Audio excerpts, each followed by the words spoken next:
Bapak Ibu Saudara yang diberkati oleh Tuhan, silakan membuka Alkitab Saudara 1 Samuel pasal 7. Kita akan baca ayat 2 hingga ayatnya yang ke-10. 1 Samuel pasal 7 ayat 2 hingga ayatnya yang ke-10. Bayangkanlah aktivitas saudara barangkali sedang melakukan perjalanan hiking, mendaki gunung juga barangkali. Lalu silakan saudara membayangkan rute yang akan saudara tempuh dan seakan sudah berada di sana. Bapak Ibu, saya yakin pada umumnya orang akan melakukan dua tengokan ketika mereka melakukan perjalanan jauh, termasuk daki gunung atau antar kota. Paling tidak ada titik-titik tertentu akan melakukan istirahat di rest area, misalnya di pompa bensin kalau perjalanan antar kota, atau mendaki gunung di pos-pos tertentu. Nah, ketika mengalami titik istirahat itu, ada dua tengokan yang biasa dilakukan. Tengokan yang pertama adalah menengok ke belakang, saya sebut dengan evaluasi. Apa yang sudah dilalui, apa yang sudah dilakukan, sudah berapa kilometer perjalanan itu, apa yang dirasakan, itu disebut dengan tengokan ke belakang, yaitu tengokan mengevaluasi. Tengokan kedua yang tidak kalah penting adalah tengokan ke depan. Itu disebut dengan orientasi, apa yang mau dibuat. Seberapa jauh lagi kah perjalanan itu? Apa strateginya yang harus dilakukan? Dua tengokan ini, baik ke belakang mau ke depan, itu sangat penting dalam proses perjalanan mencapai tujuan. Nah saudara, kegiatan menengok ke belakang dan ke depan ini juga dilakukan umat Israel di bawah pimpinan Samuel. Untuk saudara ketahui, hebatnya Filistin tuh sampai menghancurkan Israel itu bukan saja menghancurkan mereka dalam seluruh sendi kehidupan, termasuk hasil panen dan seterusnya. Saudara harus tahu bahwa kekuatan Filistin itu sangat dikjaya pada zaman itu. Memiliki pasukan hebat dan pasukan perang yang luar biasa.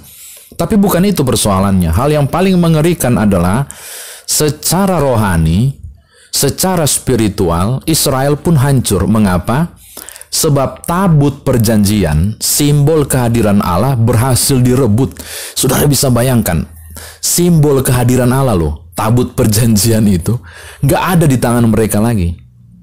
Berada di Kiryat Yarim, lihat ayat yang kedua, diambil oleh Filistin. Berapa lama? 20 tahun mereka menderita, 20 tahun juga tabut itu nggak bersama-sama dengan mereka, ditawan oleh Filistin. Kan kacau itu. Jadi Tuhan mereka tidak ada lagi. Jadi secara psikologi spiritual keagamaan mereka down banget. Bayangkan simbol kehadiran Allah tidak ada. Nah, di saat itulah Samuel mengajak Israel melakukan titik perhentian. Di titik perhentian itu mereka melakukan juga dua tengokan. Tengokan yang pertama adalah tengokan ke belakang, evaluasi. Apa yang kami bikin? Apa yang kami buat sampai kami jadi begini? Oh, itu Samuel mengajak mereka. Tengokan pertama, tengokan ke belakang. Apa yang kami buat? Apa yang sudah kami perbuat? Apa yang sudah kami kerjakan? Mengapa sampai kami alami seperti ini? Hasil tengokan pertama itu yaitu ke belakang. Tengokan ke belakang atau evaluasi ada di ayat yang ke-6. Mereka berseru, kami telah berdosa kepada Tuhan. Saudara lihat, mereka sadar akhirnya bahwa kekalahan demi kekalahan mereka alami dengan Filistin, keadaan tidak damai sejahtera, tidak ada shalom mereka rasakan. Bahkan juga tabut perjanjian itu sampai direbut. Itu disebabkan karena satu hal, mereka berdosa kepada Allah. Mereka menyembah Allah baru, mereka menyembah Allah asing, mereka menyembah Baal. Itu yang mereka lakukan ternyata. Mereka sadar, di titik perhentian itu, satu tengokan pertama dilakukan. Tidak berhenti di situ, saudara. Samuel mengajak mereka untuk melakukan tengokan kedua yang tidak kalah pentingnya. Apa itu? Tengokan orientasi ke depan. Kalau begitu mau bikin apa? Kalau begitu apa yang harus dikerjakan? Kalau begitu apa yang harus diperbuat? Dan mereka menemukan hasil tengokan ke depan itu ada di ayat yang keempat. Mereka menjauhkan para Baal dan para Asitoret. Mereka menjauhkan penyembahan-penyembahan berhala. Mereka merobohkan semua patung-patung itu. Mereka melakukan pertobatan besar. Mereka melakukan pembaharuan hidup. Dan kedua, mereka siap berperang. Jadi tengokan kedua ini, yaitu tengokan ke depan, yaitu memperbaiki diri, lalu kemudian siap berperang. Wow, saudara lihat apa efeknya? Bapak Ibu menemukannya di ayat yang ke-7, 8, dan ke-9. Filistin datang menyerbu. Bagaimanapun mereka ketakutan. Lalu suara nyaring berteriak, janganlah berhenti. Lihat ayat yang ke-8. Janganlah berhenti berseru bagi kami kepada Tuhan Allah kita. Mereka teriak ke Samuel. Dan apa yang terjadi? Pada ayat yang ke-10 Alkitab mengatakan bahwa Tuhan mengguntur luar biasa dengan bunyi yang hebat ke atas orang Filistin dan mengacaukan mereka. Bahkan kalau saudara baca ayat 11, 12, 13 sampai 14, habis Filistin. Tabut itu kembali direbut dan ada damai antara orang Amori dan orang Israel. Jadi pemulihan terjadi ketika mereka melakukan dua tengokan itu. Tapi Bapak Ibu, saya mau sampaikan hal penting yang tidak kita baca, ada tersembunyi di ayat yang ke-12. Ternyata Samuel bukan cuma melakukan dua tengokan, yaitu tengokan ke belakang untuk evaluasi dan tengokan ke depan untuk orientasi. Ada satu tengokan yang sangat penting di ayat yang ke-12. Saya mau bacakan untuk saudara ayat yang ke-12. Kemudian Samuel mengambil sebuah batu dan mendirikannya antara Mispa dan Yesana. Ia menamainya Ebenezer, katanya, sampai di sini Tuhan menolong kita. Saudara, apa maksudnya? Dari dua tengokan ini, tengokan ke belakang dan tengokan ke depan, Samuel tambah satu tengokan lagi. Tengokan itu adalah tengokan ke atas.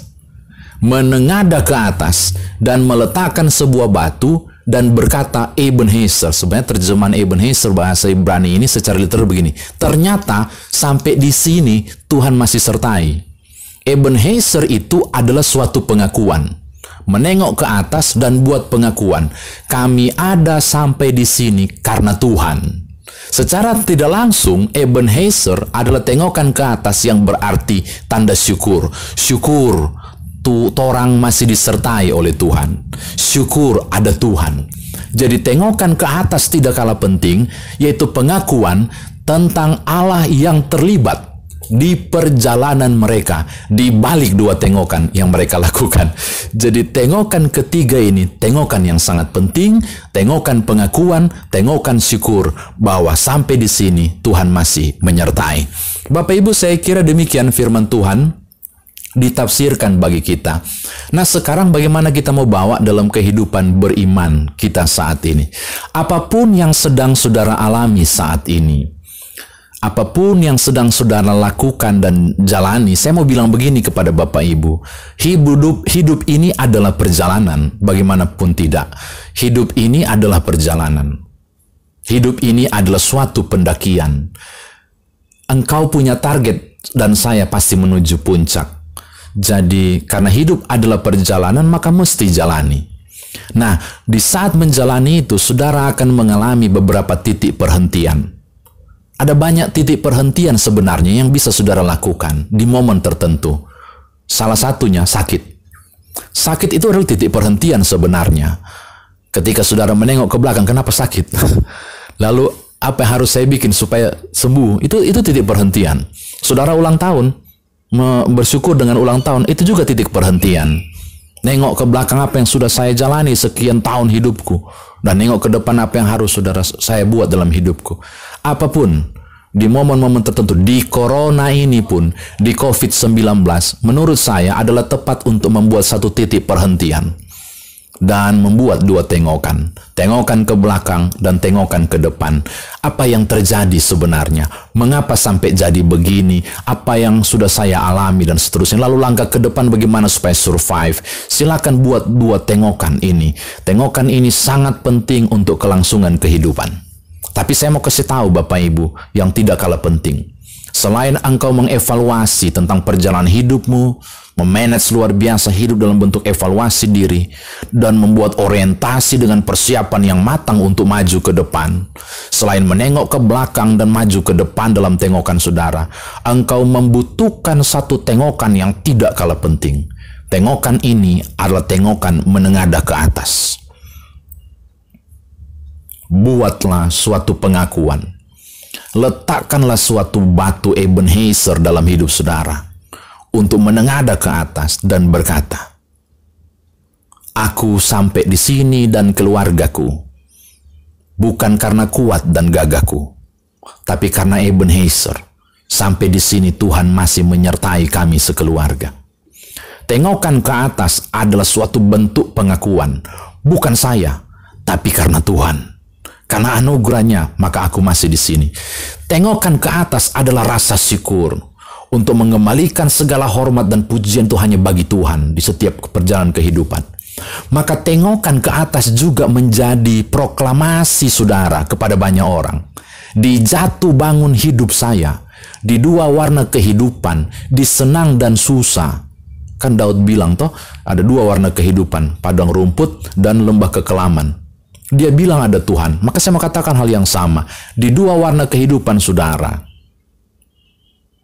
di suka dan duka, di sehat dan sakit, Ebenezer tetap terjadi, bahwa semua ada di dalam penyertaan Tuhan. Karena itu saudara, saya mau tutup firman Tuhan ini mau bilang begini, ketika Bapak Ibu berani meletakkan batu Ebenezer dalam hidup keluarga dan hidupmu, dan berkata sampai di sini Tuhan menyertai aku, ini bukan cuma soal rasa syukur, tapi ini adalah perkataan iman yang berimbas pada perbuatan iman. Apa maksudnya nih? Oh begini Bapak Ibu, ketika saudara berani berkata sampai di sini Tuhan menyertai, maka ini perkataan iman untuk mengatakan hal yang lebih lanjut. Kalau sampai di sini saja Tuhan sudah menyertai, maka hari esok di ujung jalan yang tersembunyi yang saya tidak tahu sekalipun, aku percaya Tuhan mau menyertai. Amin. Oh ini penting Bapak Ibu. Jadi kita diajak untuk ketika menyatakan bahwa kini dan di sini ada Tuhan, maka di esok hari, di 2 minggu ke depan, di ujung jalan, di kita tidak tahu kapan corona berakhir sekalipun, aku juga mau percaya. Kalau hari ini Tuhan sudah sertai aku, maka di ujung jalan yang tersembunyi pun ada Tuhan, maka dia juga akan menyertai aku. Maka ku letakkan masa depan itu dalam prinsip perkataan imanku, bahwa Tuhan juga menyertai hidup dan masa depanku sekeluarga, apapun yang aku alami. Ini penting saudara, supaya Ebenezer ini bukan cuma jadi ucapan syukur, tapi jadi iman berkelanjutan dalam hidup saudara. Karena itu saya mau tutup renungan ini untuk bilang begini kepada Bapak Ibu.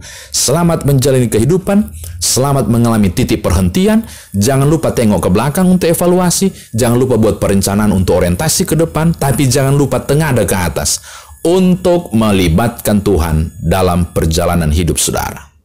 Tuhan memberkati Bapak Ibu saudara. Haleluya. Amin.